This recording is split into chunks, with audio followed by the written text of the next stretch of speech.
నమస్తే మోసో టీవీకి స్వాగతం. బులెటిన్ల ముందుగా హెడ్లైన్స్. జాతీయ వన్యప్రాణి బోర్డు సమావేశానికి ప్రధాని మోడీ.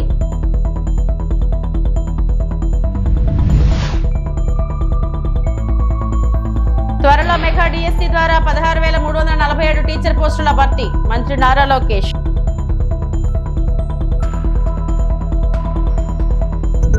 గంజాయి నిర్మూలన కోసమే ప్రత్యేకంగా ఈగల్ వ్యవస్థ. మంత్రి అనిత.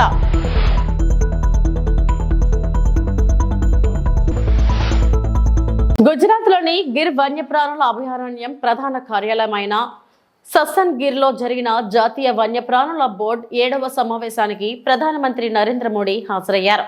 ప్రపంచ వన్యప్రాణుల దినోత్సవాన్ని పురస్కరించుకొని ఆయన చేసిన పర్యటనలో భాగంగా ఈ సమావేశం జరిగింది. అక్కడ ఆసియా సింహాల సంరక్షణ ప్రయత్నాలను హైలైట్ చేయడానికి ఆయన సింహ సఫారీని కూడా ప్రారంభించారు. 16వ ఆసియా సింహాల జనాభా అంచనాలను మోదీ ప్రకటించారు.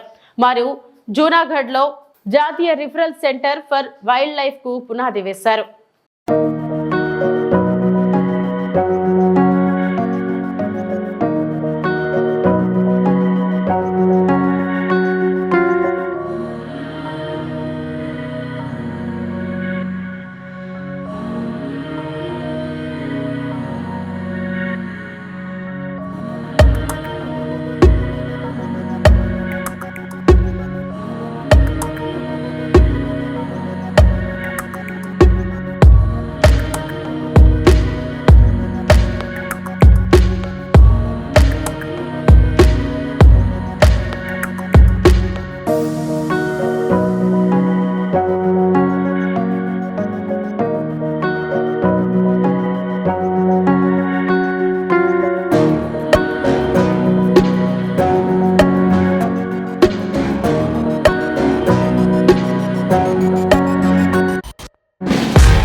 వనపర్తి తనకు చదువుతో పాటు సంస్కారం నేర్పించిందని తెలంగాణ ముఖ్యమంత్రి రేవంత్ రెడ్డి అన్నారు.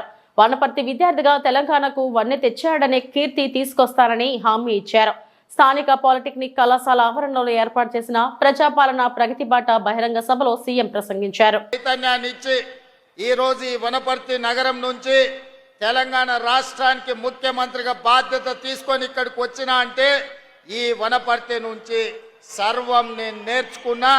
నేను ఎంత ఎత్తుకు ఎదిగినా శాశ్వతంగా గుర్తు పెట్టుకొని ఈ వనపర్తి శాసనసభ నియోజకవర్గాన్ని వనపర్తి పట్టణాన్ని అభివృద్ధి పదం వైపు నడిపించి వనపర్తి యొక్క ఆత్మ గౌరవాన్ని నిలబెట్టే విధంగా వనపర్తి ప్రభుత్వ పాఠశాలలో వనపర్తి ప్రభుత్వ జూనియర్ కళాశాలలో చదువుకున్న విద్యార్థి ఈ తెలంగాణకే వన్నె తెచ్చిండు. ఈ తెలంగాణను అభివృద్ధి పదం వైపు నడిపించిండనే ఒక గొప్ప కీర్తిని తప్పకుండా తీసుకొస్తానని చెప్పి మా ఆడబిడ్డ సాక్షులుగా నేను ఈరోజు చెప్పదలుచుకున్న మిత్రులారా ఇవాళ ఆలోచన చేయండి. 2014 నుంచి దాదాపుగా 2024 వరకు చంద్రశేఖరరావు గారు 10 సంవత్సరాలు తెలంగాణ రాష్ట్రానికి ముఖ్యమంత్రిగా ఉన్నాడు. హరీష్ రావు గారు మంత్రిగా ఉన్నారు.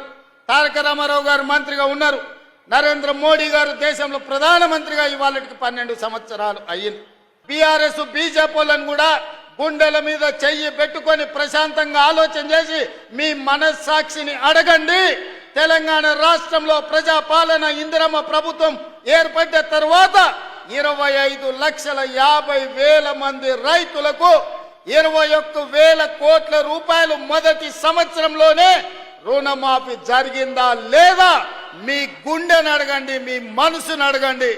ఇవాళ మనసు లేనోళ్ళు, మనసాక్షి లేనోళ్ళు, బీఆర్ఎస్ వాళ్ళు, బీజేపీ వాళ్ళు ఒక్కటై ఏకమై రైతులను ఆగం చెయ్యాలన్న ఆలోచనతో మాట్లాడుతున్నారు. ఆనాడు రైతు భరోసా పథకం చంద్రశేఖరరావు గారు ఎన్నికల పేరు మీద ఎగనామం పెట్టిపోతే ప్రభుత్వం ఏర్పడ్డ మొదటి 3 నెలల్లోనే 7,625 కోట్ల రూపాయలు రైతు భరోసా పైసలు మీ ఖాతాలలో వేసినమా లేదా మీరు వెళ్ళి మీ బ్యాంకుల్లో చూసుకోండి. 7,625 కోట్ల రూపాయలకు ఒక పైసా తగ్గినా మీరు మమ్మల్ని నమ్మకండి. ఒకవేళ వేసింది నిజమైతే ఆ తోడు దొంగలు చెబుతున్న అబద్ధాలను తిప్పి కొట్టమని తెలంగాణ రైతాంగాన్ని నేను అడుగుతున్నా. ఎర్ర ఎండలు మండుతున్నాయి, విద్యుత్ వినియోగం పెరిగింది. ఇవాళ 16,000 మెగావాట్ల పైన ఈరోజు విద్యుత్తు అవసరం పడుతున్నది. కానీ ఒక్క గంట అయినా ఎక్కడైనా విద్యుత్ కోతలు విధించినమా? మీరెవరైనా ఇంటి బిల్లు కడుతుండ్రా? 200 యూనిట్ల వరకు ఒక్క పైసా లేకుండా మా ఆడబిడ్డలకు ఇంటి కరెంటుకు బిల్లు కట్టకుండా మాఫీ చేసింది నిజం కాదా? మీ 50 లక్షల పేదోళ్ల కుటుంబాలకు ఇవాళ 200 యూనిట్లు మేము ఇవ్వడం లేదా? బీఆర్ఎస్ బీజేపీలను సలాకి కాల్చి వాత పెట్టుండ్రి. ఎందుకంటే మన పాలమూరులో మనం రొట్టెలు చేసుకుంటాం. రొట్టెలు కాల్చేటప్పుడు సలాకి కూడా ఎర్ర కాల్చి వచ్చినోని చేయి జాపమని చెప్పి చేతి మీద వాతలు పెట్టుండ్రి బీఆర్ఎస్ బీజేపీలను అని చెప్పి మా అక్కలను నేను అడుగుతున్నా. అమ్మా ఇంటైనా పనిపోతే మీరు బస్సు ఎక్కి అమ్మగారింటికి పోతే ఒక్క పైసాన్ని అడుగుతుర్రా ఎవరైనా? ఇవాళ మీ ఏ ఆలయమైనా, ఏ జాతరకు పోయినా, ఎక్కడికి పోయినా, ఏ గుడికి పోయినా, భద్రాచలం పోయినా మా ఆడబిడ్డలను ఒక్క పైసా అడగకుండా ఆర్టీసీ బస్సుల్లో ఉచితంగా ప్రయాణం జరుగుతుందా లేదా? ఉచిత బస్సు ప్రయాణం చేసిన మా ఆడబిడ్డలు ఇక్కడ ఉంటే మీరందరూ చెయ్యెత్తి ఒక్క పైసా లేకుండా మేము బస్సులో ప్రయాణం చేసినామని మీరు ఆ బీఆర్ఎస్ బీజేపీలకు గుణపాఠం చెప్పండి. ఇదే కాదు, మా ఆడబిడ్డలు స్వయం సహాయక సంఘాలు చంద్రశేఖరరావు వచ్చినప్పుడు గ్రహణం పట్టినాయి. ఈ చంద్రగ్రహణం బట్టి మా సంఘాలను, మా ఆడబిడ్డలను నిర్వీర్యం చేసిన మాట నిజం కాదా? బీఆర్ఎస్ వాడు బీజేపీ వచ్చి బండలు తీసుకొని కొడుతురు. మా ఆడబిడ్డలు నిలదొక్కుంటే, ఆడబిడ్డలు ఆశీర్వదిస్తే రాబోయే 15-20 ఏళ్ళు రేవంత్ రెడ్డి ముఖ్యమంత్రిగా కాంగ్రెస్ పార్టీ అధికారంలో ఉంటే మా బతుకు బస్టాండ్ అవుతుంది. వనపర్తి బస్టాండ్లో బిచ్చమెత్తుకొని బతకాల్సి వస్తుందని బీఆర్ఎస్ వాళ్ళు బీజేపీ వాళ్ళు అబద్ధాలు చెప్తారు. ఆనాడు కేసీఆర్ ఉన్నప్పుడు ఇంటాయన మందు దాగొచ్చి కొడుతున్నప్పుడు ఎట్లుండే, ఇవాళ మీ సోదరుడు రేవంత్ రెడ్డి వచ్చిన తర్వాత మీ వ్యాపారాలు పెరిగిన తర్వాత మీ గౌరవం పెరిగిందా లేదా ఒక్కసారి ఆలోచన చేయండి అని మా అక్కల్ని అడుగుతున్నా. ఇన్ని పనులు సంవత్సరం లోపల చేస్తే అప్పుడే చంద్రశేఖరరావు, తారక రామారావు, హరీష్ రావు, కవితారావు ఇక నువ్వు దిగుతావా లేదా అని జోలె భుజాలను కేసుకొని బయలుదేరు. ఏందయ్యా మీ కడుపు నొప్పి? 10 ఏళ్ళు మీరే ఏలిండ్రు కదా, 10 ఏళ్ళు మీరే పచ్చగా ఉన్నారు, పండిందంతా మీరే మేసిండ్రు. ఆ పేదోళ్ళ గురించి ఆలోచన చేసిరా? మా పాలమూరుకు నీళ్లు తెచ్చిరా అని నేను అడుగుతున్నా. 10 ఏళ్లలో మీరు ప్రాజెక్టులు కడితే మా పాలమూరు ఎందుకు ఎడారి అవుతుంది?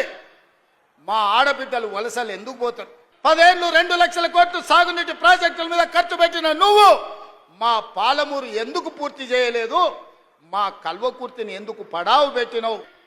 ఆనాడు నువ్వు ఎస్ఎల్బీసీ మేము మొదలుపెట్టి 32 కిలోమీటర్లు పూర్తి చేస్తే 10 కిలోమీటర్లలో 2 కిలోమీటర్లు వేసి పడావు పెట్టే 10 ఏళ్ళు పడావున్న ఎస్ఎల్బీసీ పనులు ఆగిపోవడం వల్ల ఇవాళ కుప్పగూలి 8 మంది ప్రాణాలు పోయినాయి.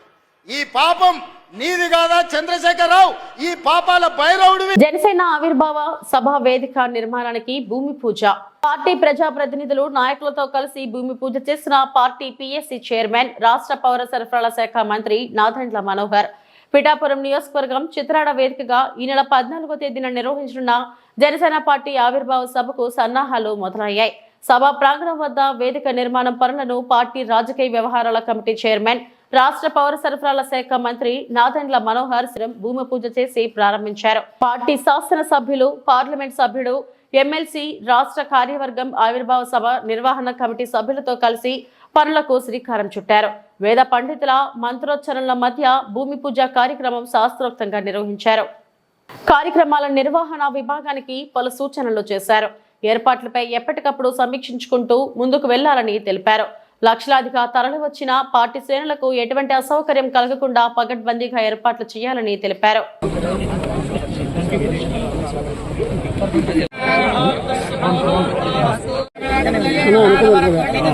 సెల్ ఫోన్ వచ్చిందన్నా ఇక్కడ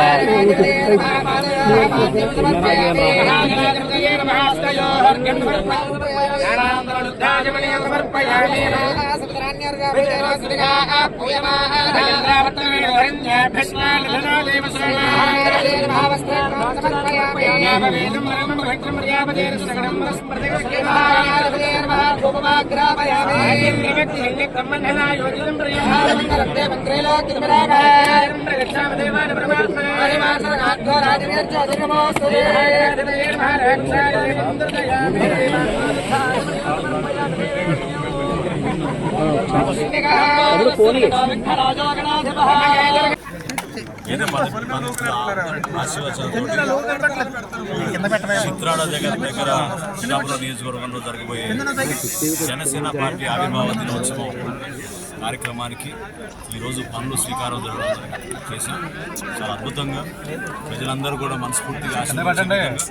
ప్రత్యేకంగా వీర మహిళలు, మా స్థానిక నాయకులు, పిఠాపురం సంబంధించిన కలిసి ఈరోజు ఈ కార్యక్రమం ప్రారంభించుకున్నాం. ఈ 14 రోజులు కూడా పనులు సజావుగా జరగాలని ప్రజలందరూ కూడా ఈ బహిరంగ సభలో పాల్గొనే విధంగా మా పార్టీ అధ్యక్షుడు పవన్ కళ్యాణ్ గారు చేసిన ఈ ప్రయత్నానికి, ఆయన కష్టపడి చేసిన ఈ ప్రయాణానికి అందరూ ఆశీర్వచనలు ఉండాలని మనస్ఫూర్తిగా కోరుకుంటూ, ఈ విజయం ప్రజల కోసం వాళ్ళు కష్టపడి ఏ విధంగా మమ్మల్ని నిలబెట్టారో దాన్ని ఈ సందర్భంగా ఈ సభ ద్వారా మేము కూడా మరొకసారి ప్రజలకు అంకిత భావంతో పనిచేసుకుని ముందుకెళ్లే విధంగా కూటమి ప్రభుత్వంలో బాధ్యతగా కుటుంబానికి మేలు జరిగే విధంగా జనసేన పార్టీ నుంచి మా శాసనసభ్యులు, పార్లమెంట్ సభ్యులు, మా నాయకులు పవన్ కళ్యాణ్ గారి నాయకత్వంలో 14వ తారీఖున జరగబోయే ఆవిర్భావ దినోత్సవాన్ని అద్భుతమైన కార్యక్రమంగా రాష్ట్ర ప్రజలకు అంకితం చేసే విధంగా మేము ముందుకెళ్తున్నాం. ఏపీ అసెంబ్లీలో ప్రశ్నోత్తరాల భాగంగా పాఠశాలలో ప్రహరీల నిర్మాణం, డిఎస్సిపై సభ్యులు అడిగిన పలు ప్రశ్నలకు విద్యాశాఖ మంత్రి నారా లోకేష్ సమాధానమిచ్చారు. మెగా డిఎస్సి ద్వారా 16,347 ఉపాధ్యాయ పోస్టుల భర్తీకి త్వరలోనే ప్రకటన విడుదల చేస్తామని చెప్పారు. రాష్ట్ర వ్యాప్తంగా స్కూళ్ల ప్రహరీ గోడలను పూర్తి చేయాలంటే 3,000 కోట్లు ఖర్చు అవుతుందని, మనబడి మన భవిష్యత్ నినాదంతో ఉపాధి హామీ కింద దశలవారీగా వాటిని నిర్మించేందుకు చర్యలు తీసుకుంటామన్నారు. డ్రగ్స్ వద్దు బ్రో అనే క్యాంపెయిన్ ను ఈ ప్రభుత్వం చేపట్టింది. ప్రతి పాఠశాల, కాలేజీల్లో ఈగల్ బృందాలను ఏర్పాటు చేస్తున్నామని మంత్రి నారా లోకేష్ పేర్కొన్నారు. అదితి గజపతి రాజు గారు చాలా స్పష్టంగా డ్రగ్స్ గురించి కూడా ప్రస్తావించడం జరిగింది అధ్యక్ష. దాంట్లో ఇప్పుడు డ్రగ్స్ వద్దు బ్రో అనే క్యాంపెయిన్ మన ప్రభుత్వం చేపడటం జరిగింది అధ్యక్ష. ఈగల్ అని పోలీసులు అధికారులతో ఒక సంస్థ ఏర్పాటు చేసి ప్రతి పాఠశాలలో కంపల్సరీగా ఈగల్ క్లబ్స్ అనేది ఏర్పాటు చేస్తాంతో పాటు విద్యార్థుల చైతన్యం తీసుకొస్తూ డ్రగ్స్కి ఎందుకు దూరం ఉండాలి, ఒక డ్రగ్స్ వల్ల వాళ్ళే కాదు ఒక తరం ఎట్లా నాశనం అవుతుంది అనేది చెప్పేదానికి కార్యక్రమాలు చేపడుతున్నాం అధ్యక్ష. ఇది అన్ని పాఠశాలలకి, కాలేజీలు కూడా మన ఇన్స్ట్రక్షన్స్ పాస్ చేసాం అధ్యక్ష. ఇప్పుడు 10వ తరగతి అదేవిధంగా మనకి ఇంటర్ బోర్డ్ ఎగ్జామ్స్ ఉన్నాయి కనుక ఇది పూర్తయిన తర్వాత మళ్ళీ అది యాక్టివేట్ చేస్తామని గౌరవ సభ్యులు నేను తెలియజేస్తున్నాను అధ్యక్ష. అంతేకాకుండా అధ్యక్ష, ఎందుకంటే గత ప్రభుత్వం నాడు నేడు కార్యక్రమం ద్వారా కొన్ని పాఠశాలల కడతం జరిగింది. అవి ఏమైనాయంటే ప్రభుత్వం ఇది 117 జీవో వల్ల ఆ పాఠశాలలు మూతపడింది అధ్యక్ష. విద్యార్థులు లేకుండా మూతపడింది, అంటే డబ్బులు ఖర్చు పెట్టారు, పిల్లలు లేరు అక్కడ. అలాంటి పరిస్థితి రాకుండా చూసుకోవాల్సిన అవసరం ఉంది అధ్యక్ష. అంతేకాకుండా అధ్యక్ష, నాడు నేడు పైన కూడా గతంలో అనేక ఆరోపణలు వచ్చినాయి, నాణ్యత లేదని కూడా వచ్చింది అధ్యక్ష. దానిపైన కూడా గౌరవ సభ్యులు ఇప్పుడు కోరారు, యాక్షన్ తీసుకోమన్నారు. తప్పనిసరిగా నేను నివేదిక తెప్పించుకుంటాను. గత ప్రభుత్వ హయాంలో గంజాయి సాగు, రవాణా విచ్చలవిడిగా జరిగిందని ఏపీ హోంశాఖ మంత్రి వంగలపూడి అనిత తెలిపారు. అసెంబ్లీ ప్రశ్నోత్తరాల సమయంలో గంజాయి డ్రగ్స్ ను నియంత్రించేందుకు తీసుకుంటున్న చర్యలపై సభ్యులు అడిగిన ప్రశ్నలకు ఆమె సమాధానమిచ్చారు. గంజాయి నిర్మూలన కోసమే ప్రత్యేకంగా ఈగల వ్యవస్థను ఏర్పాటు చేస్తామన్నారు. ఐజీ స్థాయి ఐపీఎస్ అధికారిని విభాగాధిపతిగా నియమించి ఈగల్కు బడ్జెట్ లో ప్రత్యేక కేటాయింపులు చేశామన్నారు. రాష్ట్ర వ్యాప్తంగా ప్రతి జిల్లాలో 1 చొప్పున 26 నార్కోటిక్స్ సెల్స్ ఏర్పాటు చేశామని అనిత తెలిపారు.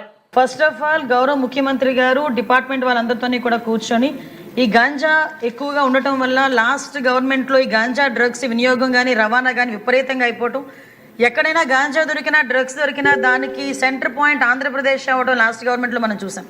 దీని నేపథ్యంలో ఫస్ట్ ఆఫ్ ఆల్ ఈ క్రైమ్ రేట్ని తగ్గించాలి అంటే ఈ గాంజాను అరికట్టాలి, అదేవిధంగా డ్రగ్స్ని అరికట్టాలి అనే ఏకైక ఉద్దేశంతో గౌరవ చంద్రబాబు నాయుడు గారు సీఎం గారు ఒక ఏర్పాటు చేసుకుని ఈగల్ అని ఒక సపరేట్గా ఒక వింగ్ను కూడా ఏర్పాటు చేయడం జరిగింది అధ్యక్ష. దానికి ఆంధ్రప్రదేశ్ ప్రభుత్వం కూడా జీవోఎంఎస్ నెంబర్ 145 మొన్నకు ఇచ్చారు అధ్యక్ష. మొన్న బడ్జెట్లో కూడా ఈగల్కి సపరేట్గా ఒక బడ్జెట్ని కూడా కేటాయించారు అధ్యక్ష. ఒక ఐజీ లెవెల్ ఆఫీసర్ని, డిఐజీ లెవెల్ ఆఫీసర్ని ఏర్పాటు చేసి ఒక టీంని ఏర్పాటు చేయడమే కాకుండా ప్రతి జిల్లాలోని కూడా ఈగల్ టీమ్స్ని ఏర్పాటు చేయడం, అదేవిధంగా నార్కోటిక్ పోలీస్ స్టేషన్స్ని ప్రతి జిల్లాలో సుమారుగా 26 జిల్లాల్లోనూ కూడా అధ్యక్ష నార్కోటిక్ కంట్రోల్ సెల్స్ని ఏర్పాటు చేయడం కూడా జరిగింది అధ్యక్ష. ఇందాక మన సభ్యులు మాట్లాడుతున్నప్పుడు 11,000 ఎకరాల నుంచి మనకు 100 ఎకరాల వరకు రావటం అనేది సంతోషంగా ఉంది అని చెప్పారు. దీన్ని కూడా ఎలా కంట్రోల్ చేయాలి, దానికి సంబంధించిన ప్రతి ఇన్ఫర్మేషన్ కూడా డిపార్ట్మెంట్ వాళ్ళ దగ్గర ఉంటుందని చెప్పారు అధ్యక్ష. అంటే ఇవే కాకుండా అధ్యక్ష సుమారుగా ఇప్పుడే ఇందాక మన రెడ్డప్ప మాధవి గారు, అదేవిధంగా మన గల్లా మాధవి గారు చెప్పినప్పుడు ఏదైతే స్కూల్స్లోనే ఎక్కువగా ఈ గాంజాయి అన్నది వినియోగం ఎక్కువగా అయింది, ఈ గాంజా కూడా విపరీతంగా మార్పు చెందింది అధ్యక్ష. గాంజాలో కూడా డ్రై గాంజా అని, లిక్విడ్ గాంజా అని, వీళ్ళు కొంత గాంజా పర్సెంటేజ్ ఇప్పుడు ఏదైతే నాకు మొన్న ఒక టీచర్ కూడా ఒక గ్లూకి సంబంధించిన ఒక ఫోటో పెట్టారు అధ్యక్ష. ఆ గ్లూకి సంబంధించింది ఎక్కువ పిల్లలు వాడుతున్నారు, అదేంటో ఒకసారి చెక్ చేయించండి అని కూడా నాకు కూడా పంపించడం జరిగింది అధ్యక్ష. ఈ గ్లూస్ కానీ పెయిన్ కిల్లర్స్ అంటే రూపం మార్చుకొని గాంజాయికి ప్రత్యామ్నాయంగా గాంజాయితో కలిసినవి ఇవన్నీ కూడా తీసుకురావడం జరిగింది అధ్యక్ష. దీనిని ఎట్టి పరిస్థితుల్లోని గ్రౌండ్ లెవెల్ నుంచి కూడా మనం క్లియర్ చేయాలి అని ఒకే ఒక ఉద్దేశంతో ఎస్పెషల్లీ గౌరవ విద్యాశాఖ మంత్రి నారా లోకేష్ గారి ఆధ్వర్యంలో ఈరోజు స్కూల్స్లో కూడా ఈగల్ టీమ్స్ని ఏర్పాటు చేసుకోవడం జరిగింది అధ్యక్ష. దానికి సపరేట్గా ఒక జీవో కూడా ఇవ్వడం జరిగింది అధ్యక్ష. మెమో నెంబర్ 271473/MS/2025 మొన్న 10th ఫిబ్రవరిన ఇది సర్క్యులర్ కూడా జారీ చేయడం జరిగింది అధ్యక్ష. దీన్ని బట్టి స్కూల్స్లోని కూడా ఈగల్ టీమ్ని ఏర్పాటు చేయడం, ఈగల్ టీం ద్వారా చిన్నపిల్లలకి కూడా అవేర్నెస్ క్రియేట్ చేయడం, ఎవరైనా ఇటువంటి బారిన పడి వాళ్ళు ఇబ్బంది పడే పరిస్థితులు కానీ అవతల వాళ్ళు ఇబ్బందులు పెట్టే పరిస్థితి కానీ వస్తే ఆ ఇన్ఫర్మేషన్ కనీసం టీచర్స్కి ఇవ్వడం, హెచ్ఎంకి ఇవ్వడం, వాళ్ళని డీఅడిక్షన్ సెంటర్లోకి కూడా వాళ్ళని పంపించి ఏర్పాటు చేయడం, ఇదంతా ఒక ప్రొసీజర్ ప్రకారం చేయడానికి ఈరోజు గవర్నమెంట్ కూడా సిద్ధపడింది అధ్యక్ష. మార్చి 8న మహిళలకు నెలకు 2,500 రూపాయల పథకంపై ప్రకటన చేయకపోతే పోస్ట్ కార్డుల ఉద్యమం ప్రారంభిస్తామని ఎమ్మెల్సీ కవిత హెచ్చరించారు. హైదరాబాద్ లో జాగృతి నేతలతో కలిసి మాట్లాడిన కవిత ప్రభుత్వం అతివల సాధికారతకు తగిన చర్యలు తీసుకోవడంలో నిర్లక్ష్యం వహిస్తుందని దుయ్యబట్టారు. మున్సిపాలిటీలు ఇతర ప్రాంతాలలో పనిచేస్తున్న మహిళా కార్మికుల కోసం ప్రత్యేక కార్యాచరణ చేపట్టాలని కోరారు. ఫీజు రీయింబర్స్మెంట్స్ ఇవ్వకపోవడంతో అనేక మంది యువతులు ఇంటికే పరిమితం అవుతున్నారని వెల్లడించారు. తమ పోరాటం వల్లే కేంద్రం మహిళా బిల్లు తెచ్చిందని, ఆయన ఇప్పటికీ అమలు చేయట్లేదని విమర్శించారు. అతివలకు రిజర్వేషన్లు కల్పించే బిల్లు అమలు చేసేలా కాంగ్రెస్ ఎంపీలు ఎందుకు ఒత్తిడి చేయట్లేదని ప్రశ్నించారు. వరంగల్లోని మామునూరు విమానాశ్రయానికి రాణి రుద్రమదేవి పేరు పెట్టాలని ఎమ్మెల్సీ కవిత డిమాండ్ చేశారు. రాష్ట్ర ప్రభుత్వం నుంచి కేంద్ర ప్రభుత్వం మీద ఒత్తిడి తీసుకొచ్చి అఫీషియల్గా ప్రపోజల్ పంపించి మహిళా దినోత్సవం సందర్భంగా వరంగల్ ఎయిర్పోర్ట్కి రాణి రుద్రమదేవి ఎయిర్పోర్ట్గా నామకరణం చేయాలని చెప్పి మేము ఈ ప్రభుత్వాన్ని డిమాండ్ చేస్తూ ఉన్నాం. ఈ విషయం మీద మేము కూడా కేంద్ర ప్రభుత్వానికి ఉత్తరాలు రాస్తామని కూడా ఈ సందర్భంగా తెలియజేస్తూ, మరి ఆడబిడ్డల్ని అలక్ష్యం చేయకండి, ఆడబిడ్డల తరఫున మాట్లాడడానికి తెలంగాణ జాగృతి నిలబడి ఉందన్న విషయాన్ని గమనించవలసిందిగా ప్రభుత్వాన్ని కోరుతూ సెలవు. Thank you. జై తెలంగాణ, జై తెలంగాణ.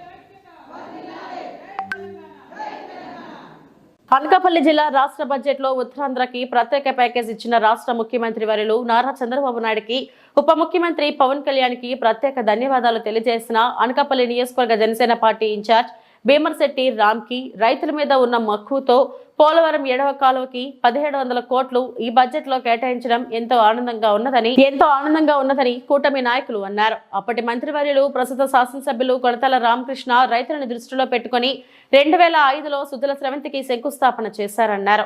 ప్రస్తుతం ఈ బడ్జెట్ లో 600 కోట్లు కేటాయించడం రైతులతో ఎంతో ఆనందాన్ని నింపిందని రామ్కి అన్నారు.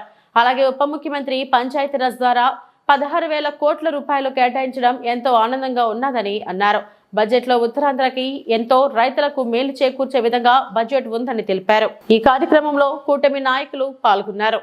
పేద బడుగు బలహీన వర్గాలకు అలాగే రైతన్నలకు అండగా బడ్జెట్ తీసుకొచ్చిన ఈ కూటమి ప్రభుత్వానికి ప్రత్యేక ధన్యవాదాలు తెలియజేసుకుంటూ, అలాగే ఉత్తరాంధ్రకు ఎంతో వనరులు సమకూరేలా ప్రత్యేకంగా దృష్టి పెట్టిన నరేంద్ర మోడీ గారికి, అలాగే మన ప్రీతమ నాయకులు ముఖ్యమంత్రి చంద్రబాబు నాయుడు గారికి, అలాగే మన ఉప ముఖ్యమంత్రి కొణిదెల పవన్ కళ్యాణ్ గారికి ప్రత్యేక ధన్యవాదాలు తెలియజేసుకుంటూ, ఈరోజు పోలవరం ఎడమ కాలువకు 1700 కోట్లు కేటాయించడం చాలా ముఖ్యమైన అంశం. ఎంతోమంది రైతన్నలకు అండగా నిలవడానికి, రైతన్నలు ఎప్పటి నుండో చూస్తున్న కలను సాకారం చేసిన ముఖ్యమంత్రి చంద్రబాబు నాయుడు గారికి, అలాగే ఉప ముఖ్యమంత్రి పవన్ కళ్యాణ్ గారికి మా కూటమి తరపున, అనకాపల్లి నియోజకవర్గం తరపున ప్రత్యేకంగా కృతజ్ఞతలు తెలియజేసుకుంటున్నాం. అలాగే మీ అందరికీ తెలుసు, 2005వ సంవత్సరంలో మన ప్రీతమ నాయకులు కొనతాల రామకృష్ణ గారు సుజల స్రవంతికి శంకుస్థాపన చేసి ఎంతో ప్రాముఖ్యతనిస్తూ సుజల స్రవంతి కోసం ఎంతో పోరాడడం మీ అందరికీ తెలిసిన విషయమే. ఈరోజు సుజల స్రవంతికి 600 కోట్లు కేటాయించడం చాలా సంతోషకరం. వాళ్ళందరూ కూడా ముఖ్యమంత్రి గారికి, ఉప ముఖ్యమంత్రికి ప్రత్యేక కృతజ్ఞతలు తెలియజేసుకుంటున్నాం. ఎందుకంటే దీనివల్ల రైతన్నలకి ఎంతో అండగా ఉండి ఒక పండగ వాతావరణం తెచ్చారు. మన కూటమి ప్రభుత్వం వచ్చాక అన్ని విధాలా కూడా సహాయం చేస్తున్న మన ముఖ్యమంత్రి గారికి ప్రత్యేకంగా కృతజ్ఞతలు తెలియజేసుకోవడానికి ఈ సమావేశం ఏర్పాటు చేయడం అయింది.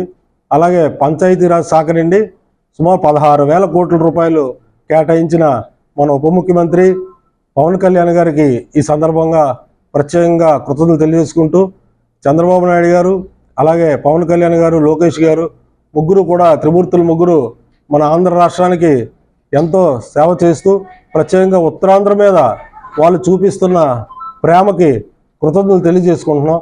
Thank you. వైకాపా నేత సినీ నటుడు పోసాని కృష్ణమురళిపై ఏపీ వ్యాప్తంగా 17 కేసులు నమోదయ్యాయి. ఈ నేపథ్యంలో రాజంపేట జైలు అధికారులు ఉన్నతాధికారుల అనుమతితో పోసానిని పల్నాడు జిల్లా నరసరావుపేట పోలీసులకు అప్పగించారు. కాసేపట్లో పోసాని కృష్ణమురళిని నరసరావుపేటకు తీసుకెళ్లనున్నారు. క్రైమ్ నెంబర్ 142/2024 కింద పోసానిపై నరసరావుపేట 2 టౌన్ PS లో 153, 504, 67 సెక్షన్ల కింద కేసు నమోదు చేశారు. నరసరావుపేట పోలీసులకు అప్పగించే ముందు పోసానికి వైద్య పరీక్షలు నిర్వహించనున్నారు.